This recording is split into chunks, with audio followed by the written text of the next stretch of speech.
کہو کہ اے اہل کتاب، جب تک تم تورات اور انجیل کو اور جو اور کتابیں تمہارے پروردگار کی طرف سے تم لوگوں پر نازل ہوئیں ان کو قائم نہ رکھو گے، کسی بھی راہ پر نہیں ہو سکتے۔ اور یہ قرآن جو تمہارے پروردگار کی طرف سے تم پر نازل ہوا ہے،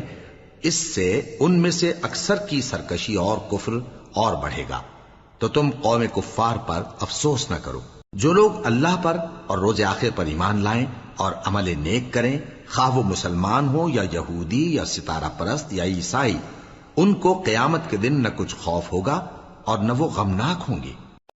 ہم نے بنی اسرائیل سے عہد بھی لیا اور ان کی طرف پیغمبر بھی بھیجے، لیکن جب کوئی پیغمبر ان کے پاس ایسی باتیں لے کر آتا جن کو ان کے دل نہیں چاہتے تھے، تو وہ انبیاء کی ایک جماعت کو تو جھٹلا دیتے اور ایک جماعت کو قتل کر دیتے تھے،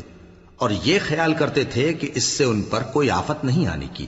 سو وہ اندھے اور بہرے ہو گئے۔ پھر اللہ نے ان پر مہربانی فرمائی، لیکن پھر ان میں سے بہت سے اندھے اور بہرے ہو گئے، اور اللہ ان کے سب کاموں کو دیکھ رہا ہے۔